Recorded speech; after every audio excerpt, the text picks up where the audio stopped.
Welcome, welcome, welcome. I'm so excited. You are here. We are talking again, clarity, people, revenue, profitable podcast, and we're going to resuscitate your business and turn it into a profit generating magnet for this new quarter. And I look at new quarters as a new year. I always like to be like, guys, every day is a new day to start, but we are ending out quarter one already. How were your New Year's resolutions? How were all those things? We're going to get some clarity today. So do I have your permission to make up my own words? I have typos. I make up words. I have Jenisms. It's just what it is. I'm going to share from my point of view with passion and with the authority of what I have learned and what I have done for my show, what I have done for my client's show. Again, I have multiple clients that are in everybody's a top 10 or better.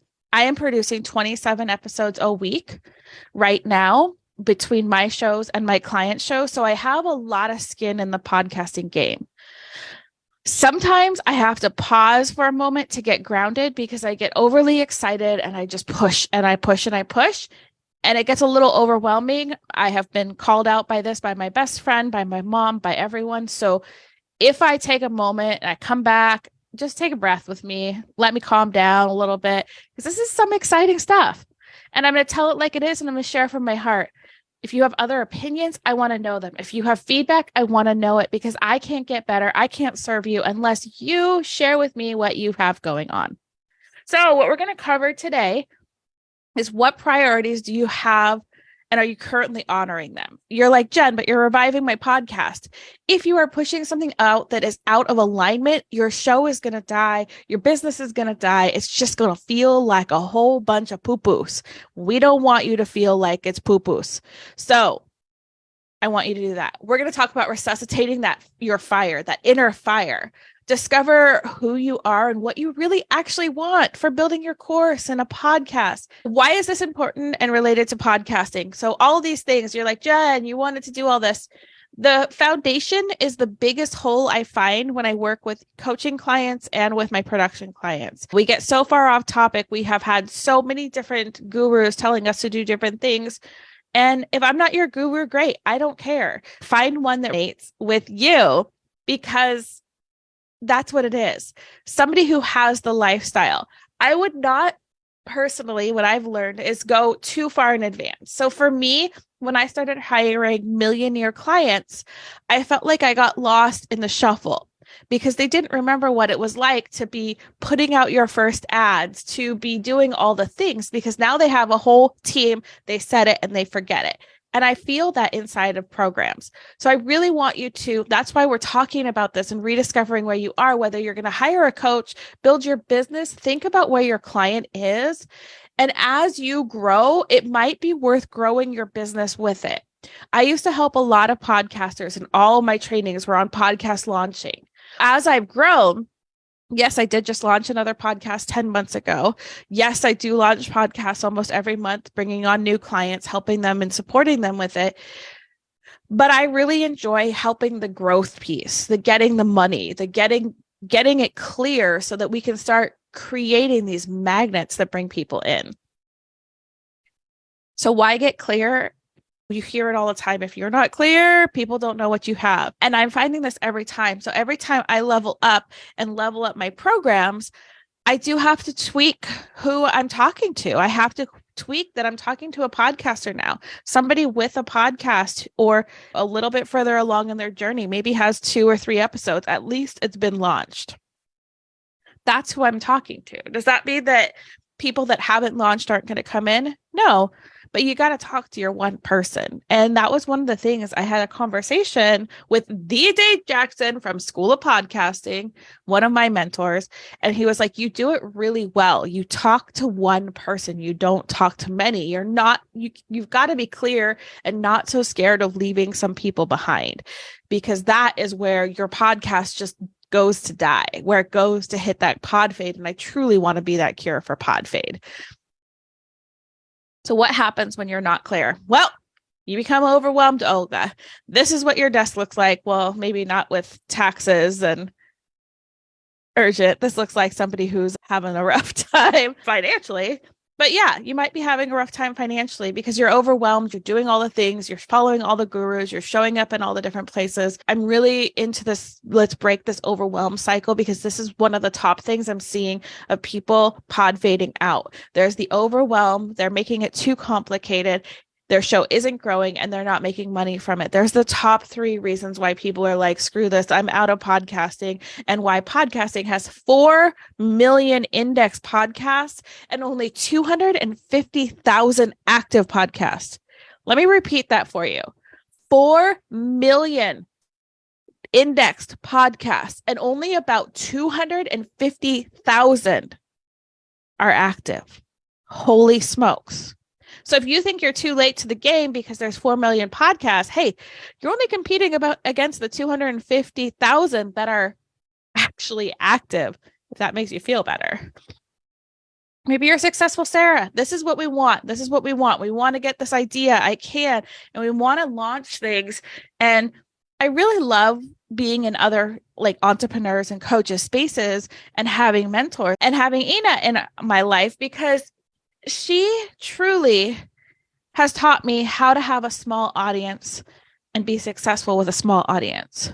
She had never even hit 1,000 followers on any of her platforms, podcasting, TikTok, Instagram, Facebook. And she was still able to earn the 6-figure business that everybody's like, oh, I want the 6-figure, that elusive 6 figures. That's what I want to help you get to. I'm working with a person right now that goes from 0 to 6 figures, or maybe is just budging over the 6-figure mark and really wants to use podcasting to go from 1 6-figure to 2 6 figures. That's who I work with. And one of the things she teaches is to really be hyper focused on your one person and to monetize and nurture the audience you currently have.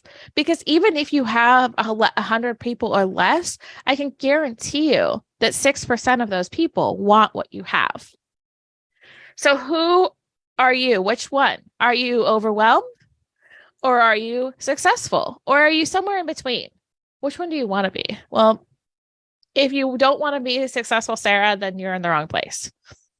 So who am I? I already told you. I'm Jen. I am your podcast. I don't like calling myself a guru or a coach or a mentor. If you got a better idea for me, let me know. Like, one of my friends called me a podcast sherpa, and I was like, well, that's kind of fun. But I am somebody who is in the podcast industry, not only for my own shows, but constantly learning. And like I said, I am producing 27 episodes a week right now, which makes me see a lot of the trends, sees what's working, sees what's not working. And I am all in. I want to be the cure for pod fade, and fixing these holes is part of it. So if you're tired of pivots, hustling, chasing money, and you're sick of always having to be on social media, podcasting and going at it the right way is really for you. So take a stand, make it easy, scalable, and give up the hustle. So issue 1, you're seeking a quick win and you're following others. Here we go. Some, again, typos, misspellings. It is what it is. Highlighted reel should be highlight reel overnight success. Most people that you're seeing online that are having success, it's very rare that it's snap overnight success. What it truly is, they've spent a lot of time. They may have had 4 or 5 businesses. I just had a podcast interview the other day, and I was talking to her and I'm like, how is it that you're right out the gate for your podcast? You had Pat Flynn, John Lee Dumas, like you had all these huge people. And the thing that I didn't know was that she had already had a podcast that reached like 130 episodes before. She had already gained authority in the podcast world. So when she had the ask, these people had already been on her other show that she was closing down and pivoting into this new thing. But I didn't know that because she started over. And I think this is one of the things that bothers me the most about online space and online coaching is that we don't show the journey enough. So when people come in and they're like, oh, dude, Jen just started her show 10 months ago and she's got 25,000 downloads already. There's no way I'm going to get 25,000 downloads. Guys, this is my 5th podcast. And this is where I really want people to start changing the way that they're doing things when they're attracting people in.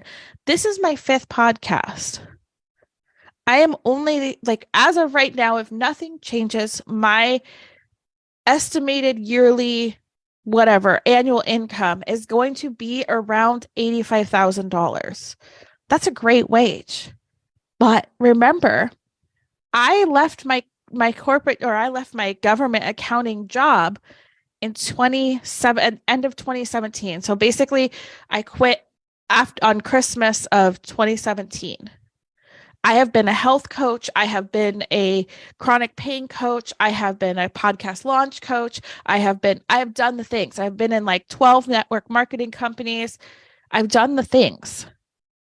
So make sure that when you're looking at my highlight reel of like, yeah, I'm making this much money from my show and from my clients that I'm, building, which is like 50% of my income is from my clients. And the other 50% is from things that I sell through my podcast and my coaching and my masterminds. And guys, I'm really excited. I'm going to be opening up a membership, a really affordable monthly membership so that you can get help through here.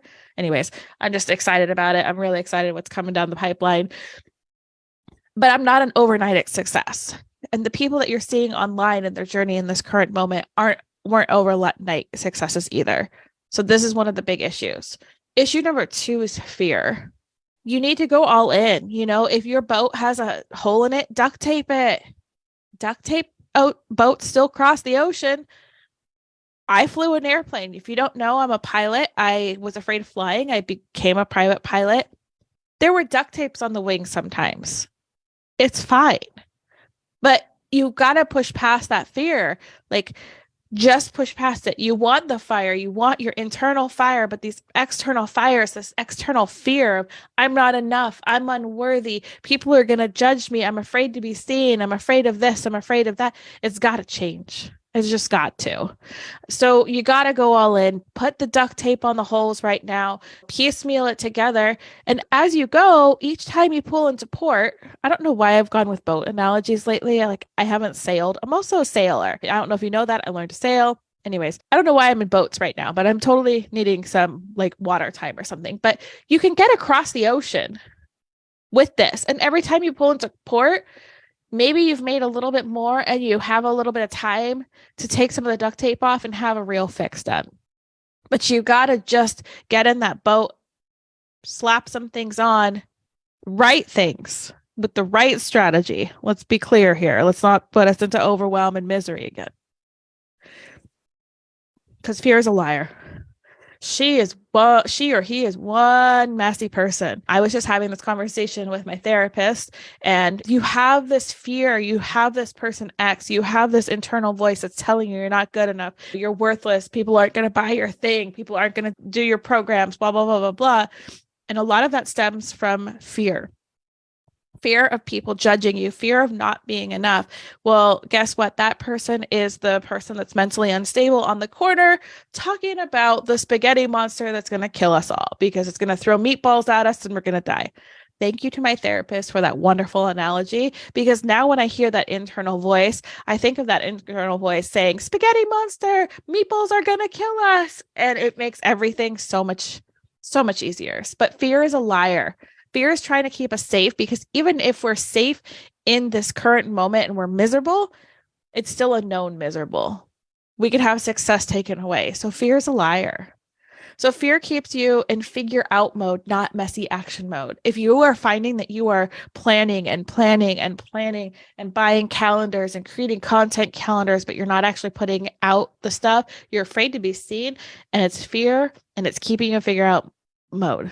I see you over there building Canva graphics, buying another shiny object, doing all the things. I've been there. I still have to fight this internal struggle all the time, because as long as you're learning, as long as you're growing, as long as you're doing any of these things, it's not as scary, right? Because you're still quote unquote working, but you're not quote unquote really working.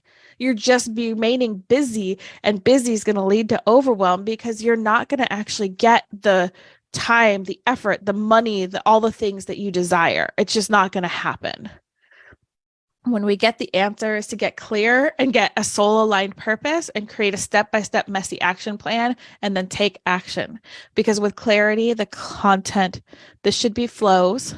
Follows works too, but it flows. Once you're clear, it's easy to create content. So what does fear look like? Perfectionism, overwhelm, hours and hours on social media, overthinking, overplanning, Canva, courses, certifications. Hello. I have 2 associate's degrees, a bachelor's and a master's with a minor, and I have 7 different certifications. Talk about fear and hiding, right? And we need to anchor into our body, and we need to take quick, messy action. Success loves action. If you just sit in planning mode, that's not action. You could have all these great ideas. But Jen, I'm a multi-passionate, overwhelmed entrepreneur. Great. So am I. Do you know how many ideas I have written down? Do you know how many notebooks of different ideas I have that are not podcasting? So many. But it doesn't help me move the needle forward. So I write it down. I leave it in the notebook for when it's time. And if there's something that feels just so good, I launch it and see what happens. So let's dig into who you are, what you desire, and the tsunami legacy impact you want to make in the world. If you didn't grab your workbook, you can still go to podcastcprbootcamp.com, sign up. The workbook will be sent right to you. Even if it's after the day you're watching this on the replay, that workbook will always be there for you so you can follow along. So why are we getting clear? Why is this the first part? Why are we talking about duct tape on your boat? Because it helps you find your theme for your show and your legacy. It helps you create your pitch, and it allows you to keep yourself in check so that you can focus on what's important. These are really important. A theme for your show. If you are a jack of all trades on your show will not grow and it will fizzle out, and you will suffer from pod fade, meaning you'll go from 1 episode a week to every other week to once a month to poof, gone. If you want to grow your show, still the fastest way is paid ads. The second fastest way is this pitching. You need to get on other shows. You need to get in front of other audiences. We don't want to just build our own audience and have to find everybody. So once you have this and when you're so flippin' excited about it, it's hard to not pitch, and your pitches sound so much better, and keep yourself in check. So it starts with your priorities. Where are you right now in the circle, and where do you want to be? You got to know, are you in alignment or not in alignment? We're not going to go through all these things you can sit with, but if your joy is way down here, hello, no. Or maybe you spent too much time in career and education and your health is tanked. We got to work on this. So create a priority list. What's important to you? And I'm not talking about just in your business and how much money you want in your bank account. I'm like, how much time do you want for freedom? How much time do you want for these different things? And then I want you to start visioning your life. What feelings do you want to feel? And all feels are welcome. Sad, happy. Let's be honest. We can't just live in happy all the time. But what do you want to feel? How do you want to feel? How do you want to look? What are you doing? And then what are you doing now that you weren't able to do? Time, money, health. I really want you to vision not just what your business looks like, but what your lifestyle looks like, what you're doing, what your body is like, how you're interacting with your friends and family. Dream big. Don't forget about the small things like being social when you're doing this. For me, sitting in this office all the time is not working. So one of my things on my vision board for Q2 is to get out of the stinking office and to go to a co-work space at least once a week. All that means is I need to get a couple more pieces of equipment so that I can actually do my job on the go without having to be on a laptop, because I've got some health things. Again, going back to the health thing, I don't want my back and my arms to get or my hands to get any worse. So I've got to make sure that my laptop setup for the go is as ergonomic as my home setup. So what is your stand for? What's your legacy? What legacy tsunami do you want to leave behind? You can blend this into your business. I am a stand for people and helping the people release the overwhelm and really step into self-love, and self-love being a core of business, whether that's my podcasting programs, either of my shows. There's a lot of this coming back to self and understanding your own inner fire and things like that. And then I want you to create some IMs. I have Post-its all over my house. I have reminders that go off on my phone a couple times a day. That's I'm enough. I'm worthy. I am bringing in money with ease. I have created a ton of these statements, and these will help you when you're stuck because you're going to get stuck. It's just how it is. Entrepreneurship is the best personal, sorry, my nose is driving me crazy, is the best personal development that you will ever have. So this is something that's really important. And remember, it's only temporary. If you get stuck with that crazy person that's telling you inside you that like the spaghetti monster is coming and going to kill you with meatballs, it's only temporary. You can argue with it, which is exhausting, or you can walk on by, where the voice gets, smaller and smaller and smaller until it's not as big of a deal. But having some like little reminders, like on my desk, I've got like, you are enough, you are worthy, I have high self-esteem and believe that I am valuable. Those are things that I look at and I look around and I can read them and bring back to myself. So that's really important. So some of the things that you want to talk about and you want to remember when you're going through this, are you talking about what you have overcome and learned on this process? I've shared with you a bunch of stories like I've overcome, like I wanted to feed your business with love was getting around 35 to 40 downloads an episode for the entire year. I couldn't get it past that. No matter how much I shared on social media, I was stuck at 45 downloads. I learned a lot. First off, if I walked into a room with 45 people and stood up on stage, I'd probably piss myself. Granted, I am 100% applying to speak on giant stages at some of these podcast events going forward. But I've learned that. I've also learned what doesn't work. Getting people from social media, from the metaverse to podcasting is a lot of work. The metaverse works really well for nurturing my warmer audience. Maybe somebody came from my show, I can nurture through this community, things like that. But I have not had a lot of success getting people from Facebook or Instagram to my show. It's just how it is. So again, I'm sharing stories. I want you to think of these same things. How does this help with content growth and making money? Boom, because your ideal clients was a past version of you and our stuff still sneaks up on us, that spaghetti monster wants to throw meatballs at me. Thank you, Jason. I love my therapist. He's great. He just makes me laugh and it really does help the way that he presents things to me. So if you're struggling with it, let's drop in our bodies. I want you to do the homework. I want you to share your homework. So your homework is, this is all about you. Get clear on your priorities, your past struggles, and your wins. Because tomorrow we're going to start creating more of this foundation and this profits. But I want to make sure that all of this stuff, this clarity, this foundation is inside of tomorrow's foundation piece. Because if not, you're just going to get frustrated. Post in the community because, again, there's cool prizes. So on the agenda tomorrow is the P's, one person, your one passion, play, pleasure, and fun, and your podcast. So I am excited to see you tomorrow. If you have any questions, you know where to find me. Go out, make today amazing because you are beautiful, you are wonderful, you are worthy, and I'll see you tomorrow. Ta-ta for now.